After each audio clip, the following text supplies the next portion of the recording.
السلام عليكم ورحمة الله وبركاته.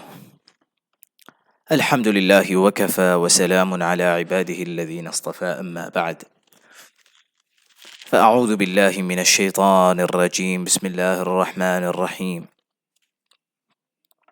وننزل من القرآن ما هو شفاء ورحمة للمؤمنين. صدق الله العظيم. ربي زدني علما، ربي يسر ولا تعسر وتمم علينا بالخير.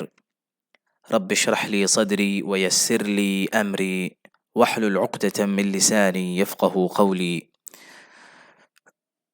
وبك نستعين يا مستعان. আলহামদুলিল্লাহ, আজকে আমাদের 19 নম্বর ক্লাস। আজকের ক্লাসে আমরা প্রথমে দুটো শব্দ শিখে নেব। আমরা দেখতে পাচ্ছি যেটা স্ক্রিনে ভেসে আছে, এই দুটো শব্দ খুবই দরকারি শব্দ, যেমন ইংরেজিতে দরকারি, আরবিতেও দরকারি।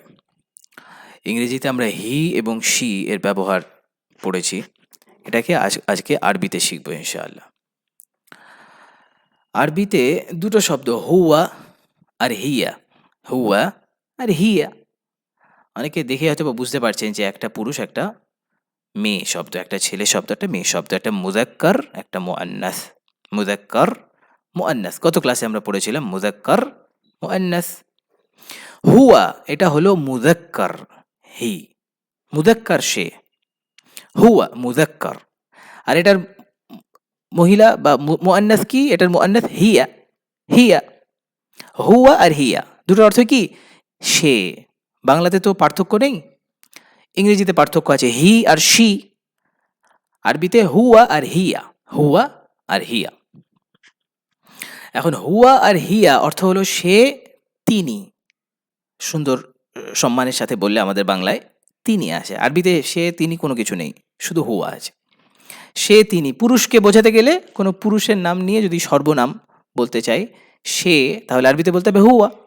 আর যদি কোনো মেয়ের ব্যাপারে সর্বনাম ব্যবহার করতে চাই তাহলে আরবিতে হবে কি? হিয়া। এই দুটো হলো সর্বনাম, দমির বলে আরবিতে, দমির। দমির সর্বনাম, হুয়া আর হিয়া। হুয়া আর হিয়া দুটোর অর্থ হলো সে, তিনি। সে, তিনি। মেয়ে পুরুষ হলে হুয়া, আর মেয়ে হলে মহিলা হলে হিয়া। এবার আরেকটু বিষয় আছে এখানে, এই হুয়া আর হিয়া শুধু মানুষের জন্য বা বিবেকবানের জন্য ব্যবহার হয় এমন নয়, এটা বিবেকহীনের জন্য ব্যবহার হয়, বিবেকহীন শব্দের জন্য ব্যবহার হয়। এই জন্য এটার আরেকটা অর্থ হলো সেটা, সেটি, তাহা। সে, সে বললে আমরা মানুষ বিবেকবান বুঝি, সে বলে কি বুঝি? বিবেকবান। আকিল বুঝি, বিবেকবান, আকিলুন বিবেকবান। আর সেটি বা তাহা বললে আমরা কি বুঝি? সেটি বা তাহা বললে আমরা বিবেকহীন শব্দ, মানে জিনিসপত্র বুঝি, জিনিসপত্র, প্রাণী ইত্যাদি বিবেকহীন যেগুলো, সেগুলো বুঝি। এই হুয়ার মধ্যে দুটোই আছে, বিবেকবানের জন্য ব্যবহার করা যায় হুয়া, আবার বিবেকহীনের জন্য ব্যবহার করা যায় হুয়া। আমরা আজকে সেটা উদাহরণ দেখলে বুঝবো ইনশাআল্লাহ। তারপরে আসুন হিয়া। হিয়ার ক্ষেত্রেও একই কথা, এটা মেয়েদের জন্য ব্যবহার হয়। এখন মেয়ে যদি বিবেকবান হয় তাহলে কি বলে? বিবেকবান হলেও হিয়া, আর যদি বিবেকহীন হয় তাহলেও হিয়া। আমরা গত ক্লাসে পড়েছিলাম যে মেয়ে কোন শব্দ আর ছেলে কোন শব্দ সেটা বোঝার দুটো ক্রাইটেরিয়া আছে। একটা ক্রাইটেরিয়া হলো প্রাণী, এটা কি পুরুষ প্রাণী না মহিলা প্রাণী, মেয়ে প্রাণী। ছেলে প্রাণী হলে একদম সহজেই বোঝা যায় যেটা ছেলে শব্দ, আর মেয়ে প্রাণী হলে মেয়ে শব্দ সোজা। কিন্তু যদি শব্দটা কোনো প্রাণী না হয়, প্রাণী না হলে তখন তো আর জেন্ডার বোঝা যায় না। তখন কি করতে হবে? তখন আমরা শুধু শব্দের দিকে তাকাবো, দেখবো সেই শব্দের মধ্যে গোলতা আছে কি নেই। গোলতা আছে কি নেই। গোলতা থাকলে মেয়ে শব্দ, আর গোলতা না থাকলে ছেলে শব্দ। এই দুই ক্ষেত্রেই আমাদের পুরুষ শব্দ হলে হুয়া ব্যবহার হবে, পুরুষ শব্দের সর্বনাম হিসেবে হুয়া, আর মেয়ে শব্দের সর্বনাম হিসেবে হিয়া। আসুন যেমন দেখি, একটু উদাহরণটা দেখলে ক্লিয়ার হবে। যেমন আমরা প্রথমে দেখতে পাচ্ছি আইনা মুহাম্মাদুন, আইনা মুহাম্মাদুন। এবার প্রশ্ন হলো আইনা মানে কি বাবা? আইনা কি আবার? আইনা মানে হলো কোথায়, আইনা মানে কি? কোথায়, ওয়েয়ার, ওয়েয়ার। আইনা ওয়েয়ার, কোথায়, আইনা কোথায়।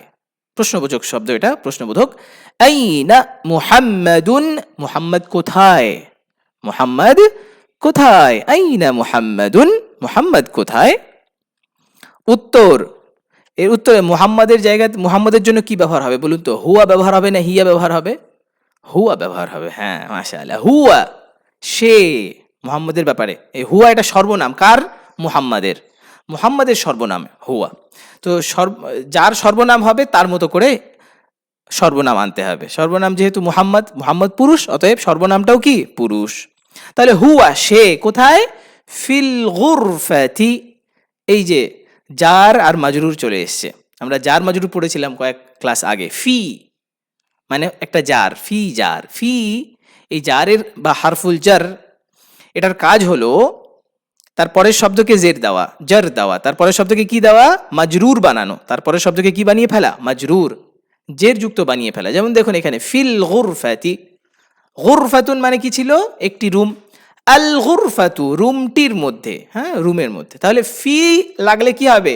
ফিল গুরফাতি, হুয়া ফিল গুরফাতি, সে রুমের মধ্যে। সে কোথায়? রুমের মধ্যে। ফি মানে হলো মধ্যে। তাহলে হুয়া ফিল গুরফাতি, সে রুমের মধ্যে। জিজ্ঞেস করছে আইনা মুহাম্মাদুন, মুহাম্মদ কোথায়? উত্তর, হুয়া ফিল গুরফাতি, সে রুমের মধ্যে, সে রুমের মধ্যে। তারপরে জিজ্ঞেস করছে ওয়া আইনা ইয়াসিরুন, ওয়া আইনা, এখানে দুটো শব্দ, ওয়া আর আইনা। ওয়া মানে হলো এবং, এটাও একটা প্রিপোজিশন ওয়া। আইনা কোথায়? ওয়া আইনা এবং কোথায়, এবং কোথায়? ইয়াসিরুন, ইয়াসির। ওয়া আইনা ইয়াসিরুন, আর ইয়াসির কোথায়? আর বা এবং যাই বলি একই অর্থ। ওয়া আইনা এবং কোথায়? ইয়াসিরুন, ইয়াসির, ইয়াসির কোথায়? এবং ইয়াসির কোথায়? আর ইয়াসির কোথায়? আর আর ইয়াসির কোথায়? হুয়া ফিল হাম্মামি, হুয়া ফিল হাম্মামি, সে ফিল হাম্মাম, হাম্মাম মানে হলো বাথরুম। ফিল হাম্মামি, বাথরুমের মধ্যে। হুয়া ফিল হাম্মামি, বাথরুমের মধ্যে। হুয়া ফিল হাম্মামি, সে কিসের মধ্যে? বাথরুমের মধ্যে। দেখুন ফি আসার কারণে হাম্মামি হয়ে গেছে, হাম্মামুনা। Feel হাম্মামি, feel হাম্মামি। এরপর আসুন ওয়া আইনা আমিনাতু, ওয়া আইনা আমিনাতু, এবং কোথায় আমিনা? এবং আমিনা কোথায়? ওয়া আইনা আমিনাতু, এবং আমিনা কোথায়? আমিনা কোথায়? হিয়া, এবং এবার এবার চলে এসছে আমিনা। আমিনা তো মহিলা। এখন আমিনার জন্য আপনি কি ব্যবহার করবেন? হুয়া না হিয়া? হিয়া। এই জন্য বলছে কি হিয়া, সে। ফিল মাতবাখি, মাতবাখুন মানে রান্নাঘর। ফিল মাতবাখি, রান্নাঘরের মধ্যে। ফিল মাতবাখি, রান্নাঘরের মধ্যে। তাহলে ওয়া আইনা আমিনাতু, আর আমিনা কোথায়? উত্তর, হিয়া ফিল মাতবাখি, সে রান্নাঘরের মধ্যে। এবার প্রশ্ন হলো তাহলে আমরা কি শিখলাম এখানে? মূলত যে পুরুষদের জন্য বা মুজাক্কারের জন্য হলো হুয়া সর্বনাম ব্যবহার হয়, হুয়া সর্বনাম। আর মুআন্নাস বা মহিলাদের জন্য ব্যবহার হয় সর্বনাম হিয়া, সর্বনাম হিয়া সর্বনাম। এবার আসুন, এতক্ষণ তো মানুষ গেল, মুহাম্মদ, ইয়াসির, আমেনা, এরা তিনজনই মানুষ, বিবেকবান। তিনজনই কি? বিবেকবান। এবার দুটো বিবেকহীন সম্বন্ধে জিজ্ঞেস করছে আইনাল কিতাবু, বইটি কোথায়? আইনাল কিতাবু, আইনাল কিতাবু, বইটি কোথায়? এবার কি বলবেন? কিতাব সম্বন্ধে কি বলবেন? কিতাব তো সে বলা যাবে না, কিতাবের ব্যাপারে কি বলতে হবে? সেটা বা তাহা ইত্যাদি বলা যাবে। তাহলে কি ব্যবহার হবে? হুয়া। হ্যাঁ, কিতাবের জন্যও কি? হুয়া। তার মানে হুয়ার আরেকটা অর্থ কি? সেটি, সেটা, তাহা ইত্যাদি অর্থ, মানে বিবেকহীনের জন্যে। তাহলে হুয়া সেটা, আলা মানে উপর। এই আলাটাও একটা হারফুল জার প্রিপোজিশন, যে তার পরের শব্দকে কি বানায়? মাজরুর, জের যুক্ত বানায়। তাহলে হুয়া আলাল মাকতাবি, হুয়া আলাল মাকতাবি, সেটি টেবিলের উপর, সেটি টেবিলের উপর, তাই না? টেবিলের উপরে। আলাল মাকতাবি, টেবিলের উপরে। মাকতাব মনে আছে? টেবিলের উপরে। তাহলে হুয়া আলাল মাকতাবি। আচ্ছা, তারপর আসুন ওয়া আইনা সাআতু, ওয়া আইনা এবং কোথায়? আস-সাআতু, ঘড়িটি। ওয়াইনা সাআতু এবং ঘড়িটি কোথায়, আর ঘড়িটি কোথায়, আর ঘড়িটি কোথায়।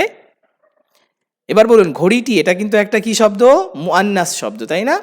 মুআন্নাস, কেন শেষে গোলতা আছে, গোলতা থাকলেই শব্দটা কি হয়ে যাবে, মেয়ে শব্দ হয়ে যাবে, মুআন্নাস শব্দ হয়ে যাবে। তো এখন আস-সাআতু একটা মেয়ে শব্দ, এর জন্য আমরা কি ব্যবহার করব, হিয়া, হিয়া সেটি, সেটি। জিজ্ঞেস করছিল ওয়াইনা সাআতু এবং ঘড়িটি কোথায়, হিয়া, উত্তর কি আসবে, হিয়া সেটি, সেটি কোথায়, আলাস সারিরি, আলাস সারিরি, আলা মানে উপরে, আস-সারিরি মানে খাট, খাটের, আলাস সারিরি খাটের উপরে, আলাস সারিরি খাটের উপরে, দেখেছেন আলা আসার কারণে সারিরি হয়ে গেছে, সারিরু না, সারিরি।